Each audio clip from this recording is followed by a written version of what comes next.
This year, experience the NHL playoffs your way. Want to watch a single? Do or Die Game 7, a full week of heavy-hitting back-and-forth series. Then check out Sling's 1, 3, and 7-day passes. Watch the Chase for the Cup on ESPN and TNT, starting as low as $4.99. No long-term contracts or overpaying. Just live hockey at home or when you want it. Sling lets you do that. Visit sling.com to learn more. It's time to get your morning started with the news you need to know. News update. This is what's trending with DJ and PK. Hashtag NBA. On the switch, it's Gillespie trying to stay with SGA. You know, in the first half, it was almost like he's like, oh, really? You guys need me to score? He needed that one as well. Shea right back to work. Off balance, falling to the floor, off the glass, English and in. Come on. Shea quickly to the other end, off the glass and in. He'll go to the free throw line. Look, he's just attacking. He has a backpedal. He knows the foul's coming, but he just fights through it. There you go. That is your NBA highlights, and most of those, if not all, were our guy Shea Gilgeous-Alexander, the reigning MVP. They dispatch the Phoenix Suns 4-0. They sweep them, this Oklahoma City Thunder. Yeah, they are a really good team. Obviously, you've got old Shea with 31 points, 10 of 17 shooting, continues to go through the line at a very, very good rate. Jalen Williams didn't play. He's out, but no big deal. The Suns are done. They had a nice season, I guess, there with 45 wins, more than folks expected. But their season is over. Speaking of another team with 45 wins, their season is looking great. Yeah, the Orlando Magic. Hey, punked the Pistons again. Fonz Wagner. Don't call me Wagner. That don't work, no. Leading the way with 19 points. This Magic are up 3-1. The Pistons won 60 ball games during the regular season, but that don't mean nothing. No, it don't. They could be on the verge. They are on the verge of elimination. They're going to have to win 3 in a row just to get out of the first round. That would be a massive, massive disappointment. And the Nuggets, they put it on the Timberwolves. So sad for the Timberwolves right now. Starting backcourt is gone. Got to have Mike Conley starting. He's too old. Let's call it like it is. Nice guy and all. And somebody I ain't never heard of. We need our all things to all people boy in here. Dosunmu starting at the backcourt. He had 18, not bad. But the Timberwolves just don't have enough right now. Joe Ingles got in 3 minutes. Didn't put up any stats as he winds down his NBA career. And you've got the Joker, as DJ would call him, Nikola Jokic, with 27 points. A triple-double. Yeah, he's been struggling against Rudy Gobert. Well, not Monday night in the Pepsi Center, even though it's not the Pepsi Center anymore. I think it's the Ball Center, and he played some ball. As he had 9 of 15 shooting. So that series now is 3-2, heading back to Minnesota. Just seeing if you're paying attention. No surprise, Cooper Flagg, Con Knippel, 2 teammates. I wonder if that's ever happened. 2 teammates being Rookie of the Year in terms of 1 and 2. Now Flagg wins it. Nobody cares who's second. But they were teammates at this time of last year for Duke. No big surprise there. Tonight, you got Sixers and Celtics. Boston leads 3-1. Hawks, Knicks, that's tied 2-2. I think the Spurs will take care of the Blazers, put them into the offseason, see what they do with their coaching situation. And I spoke of Joe Ingles. Now, he's supposed to talk about going home. Australia, playing the NBL, where he got his start. What a run. 12 years. I think he'll be 39 in October. And that is a phenomenal career. Almost like, I doubt they would do it, but a Hollywood-type movie. Maybe an Australian-type movie. Do something. A documentary on how he got going. Prosecutors plan to file new charges against Terry Rozier. Gambling. People, if you're in sports, don't gamble. Now, we got new favorite lottery odds. How about this one? for the reform that talked about option number 1, in which 18 teams would be part of the draft lottery rather than the current 14. And the bottom 10 teams would all have an 8% chance of landing the number 1 pick. The remaining odds, 20% in all, would be divided among the remaining teams. What do you think? Well, probably there's going to be some form of tanking, but obviously the opportunity to reduce as many as possible. NBA draft coming up, 71 early entrants. That is the fewest underclassmen since 2003, and we know why. Because they can get money. They can get big-time money at the college level. Speaking of the college level, let's go to college football. Hashtag college football. We have the first prominent athlete in college sports to admit a gambling addiction and go check himself into a facility. That, in my mind, is unprecedented, and it will be fascinating to see culturally what unfolds from there. The second piece of this, obviously, is the collegiate eligibility bucket. According to NCAA rules, and what we know about Brendan Sorsby's gambling, that he placed thousands of bets on a gambling app, and also that when he was a redshirt freshman at Indiana in 2022, he bet on the Hoosiers to win. Those, history would tell us, would make it very difficult for Brendan Sorsby to regain eligibility. The NCAA has a strict rule for athletes and even staffers that they cannot bet on college or professional sports. Recent history would indicate they have enforced that very strictly. That's our guy, ESPN Pete Thamel. We're talking about Brendan Sorsby. Sad story. Texas Tech quarterback supposed to get up $4 million or so to transfer from Cincinnati to Tech.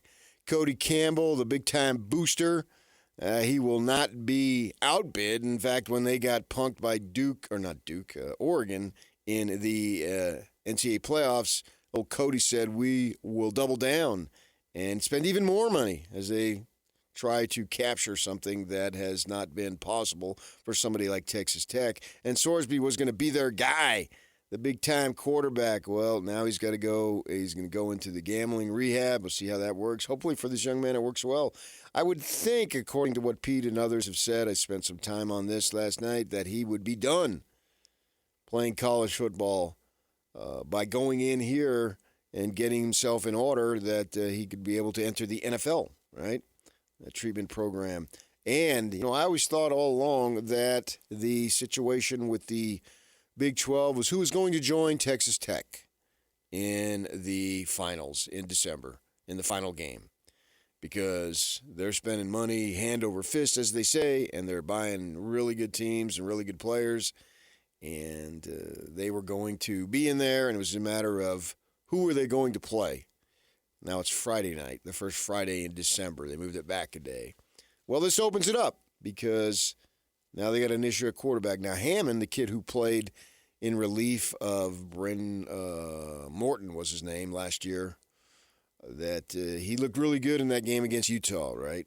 Led them to, 2 or 3 touchdowns, and they won the game, pulled away in the fourth quarter. But he had the ACL, I think, in October, and so he's not going to be ready at the start of the season, although he can be ready maybe for the start of conference play. We'll see how that works. But that's a blow, an individual blow to the young man. Hopefully he gets that under control, and a blow to Texas Tech. And does it open the door for other schools to compete? NCAA President Charlie Baker said, quote, he's pretty optimistic that the new age-based eligibility proposal will happen. The board of directors met yesterday and recommended not to implement the rule retroactively for graduates who have exhausted eligibility. Good. I mean, we can't have another COVID thing where these guys just continue to linger and linger. I know they're trying to stay in to make as much money as possible, but you got to get on with life. We're talking about 5 years and 5 years of eligibility, and you can redshirt all you want, but you still have just 5 years, and you can get that extra year to play and make more money for the better players. And that it could start for not this year for seniors, but next year maybe. We'll see how that goes. It seems that that's been the push. All right, let's move on to baseball. Hashtag Major League Baseball.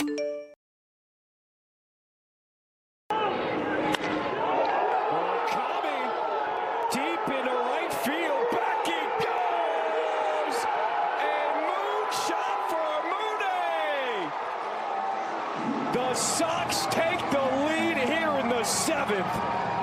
And everyone who has stuck out this 3-hour rain delay is loving it. The 0-1. Tucker with a base hit into center field. Rushing scores. Here comes Ohtani. And Kyle Tucker has his moment. A walk-off winner. Well, that's the Dodgers. He has Kyle Tucker. They're talking about the free agent. He's gotten off to a slow start. He had a 2-out, 2 RBI walk-off. And good for the Dodgers. Doesn't everybody just want to see them continue to win? They beat the Marlins 5-4. Oh, and I get this Alex, our new producer here, at least for today. We'll see how tomorrow comes. You never know. At, let's see, at about 11:38 last night, Alex, I get a text. Now, I'm trying to go to sleep here, man. I got to get up. You know what I mean? I'm an old guy. I need my rest. Not like you young kids, you know? You probably just walked out wherever you were partying last night, went home, freshened up, came right back in, right? Well, that's not what I can do. At 11:38, Miller gave up 2 in the ninth. The streak is over. He is human. That's from our friend David James Snigeldorf III. He's talking about Mason Miller, who has been unhittable for the Padres. But I told him, I said, my good friend, and I call you my good friend because you are my good friend, that doesn't really matter because it was a non-save situation for the Padres. They were playing the Cubs, who've been extremely hot, as we know. And he comes in and gives up 2 runs in the 9th inning. But they were up 9-5. So, yeah, he gave up a couple of runs. But what I told him, I said, now go back to sleep. Here's the deal with baseball. You know soccer, I'll handle the baseball. That closers, when they come in and it's a non-save situation, they don't have their intensity. No, this was a bullpen session out on the mound against major league hitters because he hadn't been getting in enough work. So put him out there. Yes, he did give up a couple of runs. He gave up 3 hits and 2 runs. But it didn't much matter because they had the 4-run lead. And then you have to, I think that saves, you got to enter with 3 or fewer runs. Now, because he gave up the runs doesn't make it a save situation. No, not at all.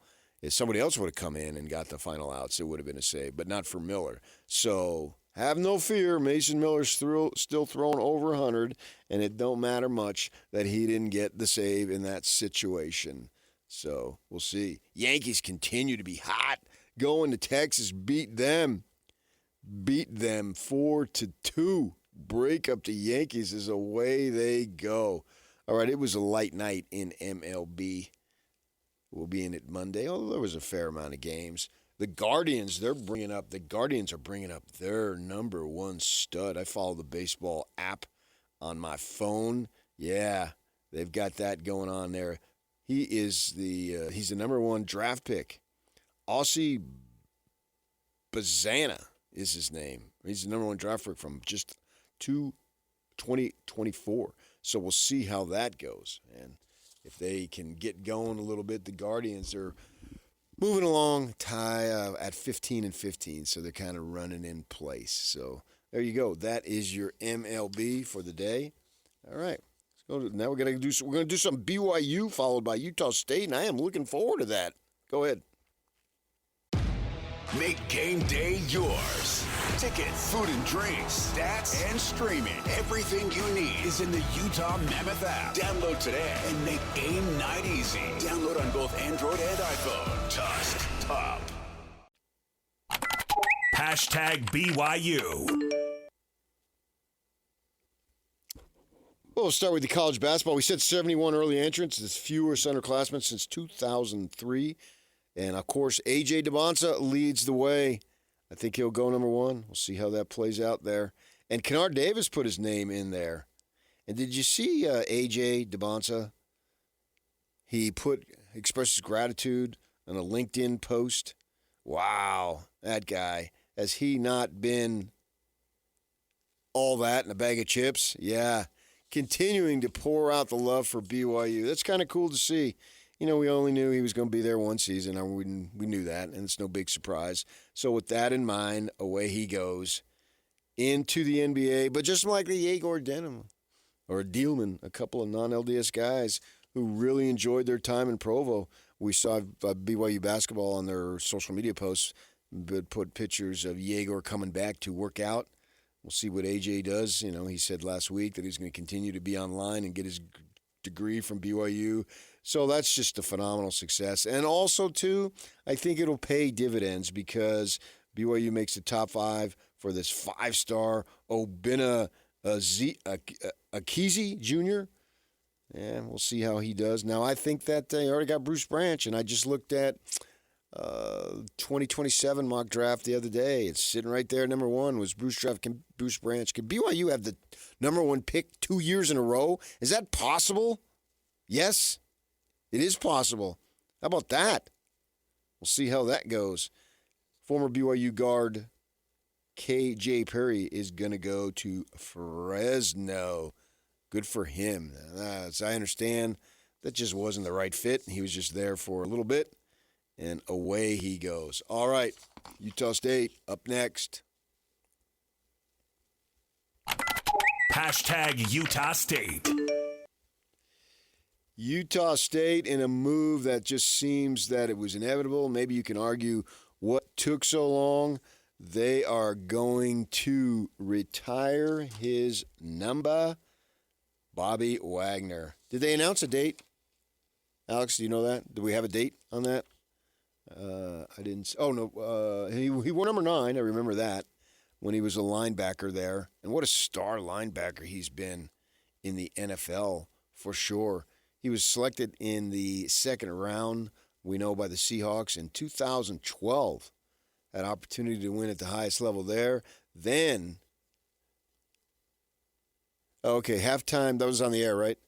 No, it was going to be halftime ceremony either in 2026 or 2027. The specific date will be determined at a later time. Yeah, I think they got to have the schedule come out. And I don't think he's retired, right? Still playing. Right, and he went with the Rams, then back to Seattle and Washington, and he'll turn 36 years old here in June. What a run. I'd have to think that he is a Hall of Famer, wouldn't you think? Yes, I would think. Absolutely. 10-time Pro Bowler, 6-time first-team All-Pro, 5-time second-team All-Pro, combined tackles leader, solo tackles co-leader, 2010 All-Decade Team, Seahawks top 50 player. Oh, my gosh. The awards that he has compiled, just racking it up. What a player. What a player. Second best, now I would need somebody who's a Utah historian, Utah State historian, maybe state of Utah, but definitely Utah State. Second best defensive player in history behind, do you know who, Alex? I'm going to test your knowledge here. You're a youngster. You're 26 years old. Who is that, PK? Merlin Olsen, the uncle to Hans. So Hans' father was the brother, or is the brother, of Merlin Olsen.